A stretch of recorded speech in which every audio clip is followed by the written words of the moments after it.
यह वर्ष 12 फरवरी को पड़ने वाली माघ पूर्णिमा एक अत्यंत महत्वपूर्ण तिथि है, क्योंकि इस समय प्रयागराज में महाकुंभ का आयोजन हो रहा है। जब माघ पूर्णिमा कुंभ महासंगम के दौरान आती है तो इसका महत्व हजारों गुना बढ़ जाता है। महाकुंभ हर 144 वर्षों के बाद आता है और उस दौरान पड़ने वाली माघ पूर्णिमा को विशेष रूप से अमृतम पूर्णिमा कहा जाता है। इस बार का संयोग भी ऐसा ही दुर्लभ है, जब 144 वर्षों के बाद यह पावन तिथि महाकुंभ के साथ आई है। इस दिन शाही स्नान का विशेष महत्व होता है और यदि आप उचित समय व शुभ मुहूर्त में एक विशेष चमत्कारी पौधे की जड़ धारण कर लेते हैं तो यह आपके जीवन में अद्भुत परिवर्तन ला सकता है। ऐसा माना जाता है कि इस चमत्कारी जड़ को धारण करने के कुछ दिनों बाद ही धन समृद्धि की वर्षा होने लगती है और कोई भी बाधा आपकी उन्नति को रोक नहीं सकती। आपकी हर मनोकामना पूरी होगी, घर खुशियों से भर जाएगा और सुख समृद्धि धन गाड़ी बंगला सब कुछ प्राप्त होगा। धार्मिक ग्रंथों में वर्णित इस चमत्कारी जड़ के बारे में दुर्लभ साधु संतों का कहना है कि इसमें स्वयं ब्रह्मा विष्णु और महेश का वास होता है। यही कारण है कि महाकुंभ में आए अनेक संत इस जड़ को धारण किए हुए हैं। यह अवसर अत्यंत दुर्लभ है क्योंकि अगली बार यह संयोग पूरे 144 वर्षों के बाद ही आएगा। इसीलिए यदि इस अवसर को चूक गए तो पुनः इसे पाने के लिए कई पीढ़ियों तक प्रतीक्षा करनी पड़ेगी। हम आपसे विनम्र अनुरोध करते हैं कि इस महत्वपूर्ण जानकारी को गंभीरता से लें और इस अवसर का लाभ उठाएं। यदि आप इस जड़ को धारण करने के इच्छुक हैं तो आपको इसे प्राप्त करने, पहचानने और सही विधि से धारण करने के उपायों को ध्यान में रखना आवश्यक होगा। इसके संबंध में आगे विस्तृत जानकारी दी जाएगी। माघ पूर्णिमा के इस पावन अवसर पर यदि आप आर्थिक, पारिवारिक, व्यावसायिक या स्वास्थ्य संबंधी किसी भी समस्या से जूझ रहे हैं तो यह चमत्कारी जड़ आपके जीवन में सकारात्मक बदलाव ला सकती है। यह स्वयं भगवान शिव द्वारा प्रशंसित पौधा है जिसका महत्व हमारे पूर्वज सदियों से जानते आए हैं। हिंदू पंचांग के अनुसार माघ पूर्णिमा माघ मास के शुक्ल पक्ष की पूर्णिमा तिथि को आती है। इस वर्ष यह 11 फरवरी को शाम 6:55 बजे प्रारंभ होगी। यदि आप माता लक्ष्मी की कृपा प्राप्त करना चाहते हैं तो इस शुभ अवसर पर विशेष उपाय करने का प्रयास करें। यह सुनहरा अवसर आपको धनवान बना सकता है और आपके भाग्य को नई ऊंचाइयों तक पहुंचा सकता है। वहीं इस तिथि का समापन अगले दिन 12 फरवरी को शाम 7:02 पर होगा। उदया तिथि में मां माघ पूर्णिमा का व्रत 12 फरवरी 2025 को रखा जाएगा। माघ पूर्णिमा के दिन स्नान दान करने से शुभ फलों की प्राप्ति होती है। मान्यता है कि इस दिन अन्न व वस्त्र दान करने से देवी देवताओं का आशीर्वाद प्राप्त होता है, मां लक्ष्मी की कृपा मिलती है। मान्यता है कि इस दिन देवता गण पृथ्वी लोक पर भ्रमण के लिए आते हैं। माघ पूर्णिमा पर अगर आप इस पौधे की जड़ को धारण करते हैं तो स्वयं आपके पितरों का आशीर्वाद आपको मिल जाएगा। भक्तों, आपने अपने आसपास अपामार्ग का पौधा, जिसे चिड़चिटा भी कहते हैं, और साथ ही एक और पौधा छोटा धतूरा का पौधा जरूर देखा होगा। यह दोनों ही बहुत फायदेमंद माने जाते हैं। सौभाग्यशाली हैं वे लोग जो इसकी महिमा को जानते हैं। खुद हमारे शास्त्र इसकी महिमा का वर्णन करते हैं। छोटा धतूरा को कई नामों से जाना जाता है। कई लोग इसे खाखरा कहते हैं, कहीं शंखा होली तो कहीं कंथारिया। आप कमेंट करके बताइए कि आपके एरिया में इसे किस नाम से जाना जाता है और क्या क्या उपयोग आपके तरफ इसका किया जाता है। बचपन में हम इसे कोक लवर कहते थे और एक दूसरे के कपा डीडीए में चिपका कर खेला करते थे। लेकिन आज मैं लक्ष्मी प्राप्ति के लिए इसका उपाय आपको बताऊंगा, क्योंकि इसकी जड़ में मां गंगा का और इसके पतियों तनों फलों में पाया जाता है ब्रह्मा विष्णु महेश का वास। भक्तों, विष्णु भगवान जहां प्रसन्न होते हैं वहां माता लक्ष्मी स्वतः आ जाती हैं और माता लक्ष्मी जी आती हैं तो जीवन से सभी परेशानियां, रोग दुख का नाश हो जाता है। मां सरस्वती अगर प्रसन्न होती है तो सही निर्णय लेने की क्षमता हमें मिलते।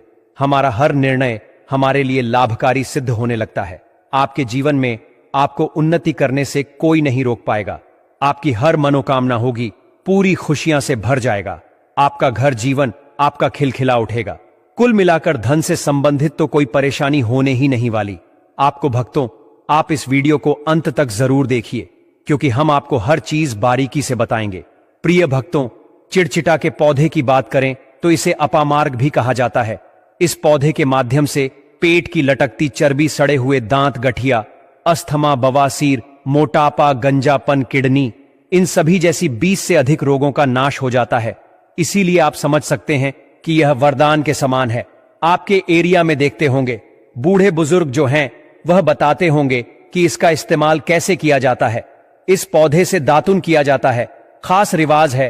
पौधे के बारे में आपको बताएंगे, इसके तने के बारे में बताएंगे, पत्तियों के बारे में बताएंगे, बीज के बारे में बताएंगे, फूल और जड़ के बारे में बताएंगे। हर एक इसका जो पार्ट है वह बहुत ही महत्वपूर्ण है। इसीलिए इस पौधे के बारे में जानना बहुत जरूरी है। थोड़ा सा अगर आप इसे जानते होंगे तो पहचान लीजिए। वीडियो में जो दिख रहा है वह यही पौधा है। आमतौर पर आपके आसपास इसे देखा जाता होगा। इसे चिड़चिटा कहा जाता है, कहीं कहीं पर आंधी झाड़ा भी कहा जाता है। अपामार्ग की ऊंचाई जो होती है लगभग 60 से 120 सेंटीमीटर होती है। आमतौर पर यह लाल और सफेद दो प्रकार के अपामार्ग होते हैं। दोनों ही प्रकार का फायदेमंद है, लेकिन श्वेत जो होता है, उजला जो अपामार्ग है, वह बहुत ज्यादा फायदेमंद होता है। इसी का उपयोग आज हम आपको बताएंगे लक्ष्मी प्राप्ति के लिए तांत्रिक उपयोग में। लेकिन क्या क्या इसका इस्तेमाल करना है, कैसे उपाय करना है कि आपके जीवन में खुशियां आए, पैसे रुपए और गरीबी की जो परेशानी है वह दूर हो जाए। देखिए भक्तों, आज आदमी रुपया पैसा कमाने के लिए क्या कुछ नहीं करता, तो क्या आप 5 मिनट का समय निकालकर इस वीडियो को नहीं देख सकते हैं? क्या पता यह आपकी अंतिम वीडियो हो और आपको फिर कोई वीडियो देखने की जरूरत ना पड़े। भक्तों, अपामार्ग पर बीज नुकी कांटे के समान लगते हैं। इसके फल छपटे और कुछ गोल होते हैं। दोनों प्रकार के अपामार्ग के गुणों में समानता होती है, फिर भी सफेद अपामार्ग जैसा कि हमने बताया वह श्रेष्ठ होता है। यह बहुत ही फायदेमंद होता है। इस पर फूल लगते हैं, फल शीतकाल में लगते हैं और गर्मी में पक करके सूख जाते हैं। इनमें से चावल के दानों के बराबर ही बीज निकलते हैं। इसका पौधा वर्षा आरथू में पैदा होकर के गर्मी में सूख जाता है। अब यह बहुत ही आसानी से आपको मिल जाएगा क्योंकि सर्दियां आ चुकी हैं। अपामार्ग तीखा, कड़वा तथा प्रकृति में गर्म होता है। यह पाचन शक्तिवर्धक, दस्त लाने वाला, रुचिकर, दर्द निवारक, विष, कृमि पत्थरी का नाश करने वाला, खून को साफ करने वाला, बुखार को दूर करने वाला, श्वास रोग हो तो उसका नाश करने वाला, भूख को नियंत्रित करने वाला होता है। इसीलिए कहा जाता है कि इस पर सभी देवी देवताओं का वास माना जाता है और सबसे जो मुख्य देवता हैं हमारे ब्रह्मा, विष्णु, महेश, इनका वास माना जाता है। भक्तों, रण करने से मत चखिए, इससे आपको अपने पितरों का आशीर्वाद प्राप्त हो जाएगा, क्योंकि इस दिन पितृ जो हैं वह जागृत अवस्था में होते हैं। फिर आपके बारे न्यारे हो जाएंगे। दिन दूना, रात चौगुनी, आप अपने नौकरी कारोबार में उन्नति करने लगेंगे। चलिए थोड़ा सा इसको आयुर्वेद के रूप में पहले जान लेते हैं भक्तों की इसके क्या क्या फायदे हैं। एक चीज और बता दें भक्तों, आपके इस उपाय करने से हमारा तो कोई निजी लाभ है नहीं, बस आपका यह उपाय सफल हो जाए तो हमारा उद्देश्य पूरा हो जाएगा कि हम किसी की मदद कर पाए। अगर आप हमारे आयुर्वेद शास्त्र पढ़ेंगे उसमें मिलेगा आपको यह, और हम यह जानकारी कोई भी आपको अपनी तरफ से नहीं दे रहे हैं भक्तों, यह शास्त्रों में वर्णित जानकारी दे रहे हैं भक्तों। अब बात करते हैं कि आपके जीवन में अगर परेशानियां हैं, धन की दिक्कत है तो वह कैसे दूर होगी। लेकिन सबसे पहले बीमारियों को दूर करने के बारे में जान लीजिए। और हम सत्य कहते हैं कि इसमें से कोई नाना कोई उपयोग आपके आसपास के लोग भी जानते होंगे, आपके एरिया में भी किया जाता होगा। आपके जो बूढ़े बुजुर्ग होंगे वह जानते होंगे इस पौधे का उपयोग कैसे किया जाता है। और तो और हम आपको शुरू से ही बता रहे हैं कि इस पर सभी देवताओं का निवास होता है।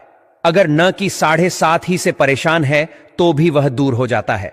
भक्तों, आप जानते होंगे कि नर की 7.5 ही जिस हो जाती है उसके जीवन में कभी सफलता नहीं आती है। उसको बहुत दिक्कतों का सा सामना करना पड़ता है, मुश्किलों का सामना करना पड़ता है। तो यह न कि 7.5 ही को भी मिटा देता है, क्योंकि इस पर ब्रह्मा, विष्णु, महेश का वास पाया जाता है। इसीलिए यह बहुत ही शक्तिशाली पौधा है। कहा जाता है कि समुद्र मंथन के बाद जब देवता और दानवों में युद्ध चल रहा था, उस समय पर जो अमृत की कुछ बूंदें धरती पर गिरी, वो बूंदें इसी पौधे पर गिरी। इसीलिए यह अमृत के समान फायदेमंद है।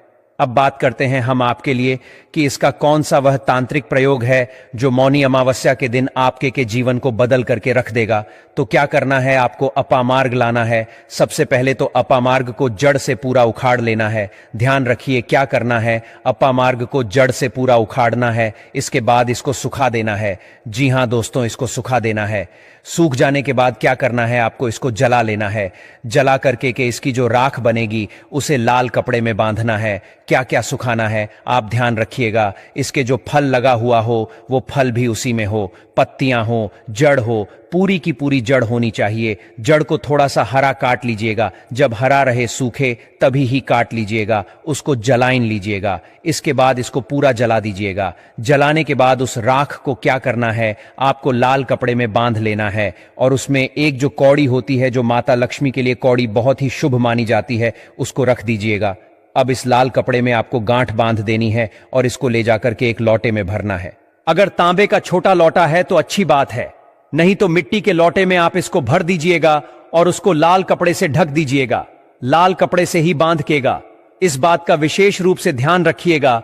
देवी मां के सामने रख करके, माता लक्ष्मी के सामने रख करके, भगवान विष्णु के सामने रख करके आपको ओम नमो भगवते वासुदेवाय, ओम नमो भगवते वासुदेवाय इस मंत्र का 121 बार जाप करना है।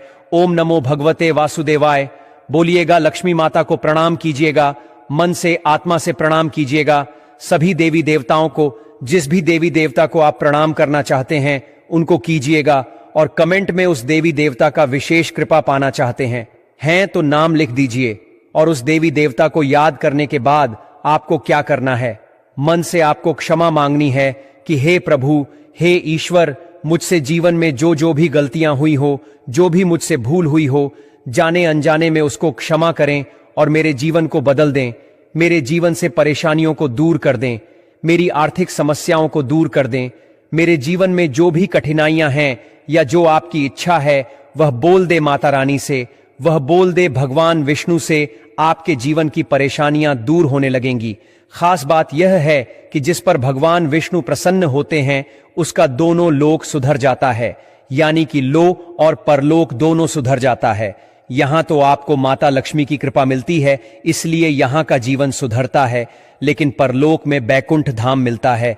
आपको भगवान विष्णु की कृपा होने की वजह से तो इसीलिए बहुत ही पावरफुल यह उपयोग है। इसका उपयोग करके आप लाभ प्राप्त कर सकते हैं। बस इस बात का ध्यान रखिएगा कि आप इसको बृहस्पतिवार के दिन करेंगे तो ज्यादा लाभकारी होता है। भगवान विष्णु का दिन है, माता लक्ष्मी प्रसन्न होंगी और जीवन से कठिनाइयां और परेशानियां दूर कर देंगी। अलग मंत्रों के साथ भी इसको अभिमंत्रित किया जाता है दोस्तों, लेकिन भगवान विष्णु का मंत्र बहुत ही पावरफुल मंत्र है। और आप कोशिश कीजिए कि उस दिन पीला वस्त्र धारण कीजिए। पीले फूल चढ़ाई भी कर सकते हैं और पीले रंग का मिष्ठान बना करके आप उस दिन बांट भी सकते हैं प्रसाद के रूप में चढ़ा करके। इससे भगवान विष्णु की असीम कृपा प्राप्त होगी और जीवन से परेशानियां दूर हो जाएंगी। पूरे साल भगवान विष्णु जी और माता लक्ष्मी जी की कृपा से आपके घर की बरकत होगी, आपके घर की उन्नति होगी, करियर कारोबार में आपकी उन्नति होगी, धन सुख वैभव ऐश्वर्य की आपको प्राप्ति होगी। आपके नवग्रह हमेशा आपका साथ देंगे और फिर आपको अपने जीवन में किसी भी प्रकार की समस्या, कष्ट और दिक्कत का सामना नहीं करना पड़ेगा।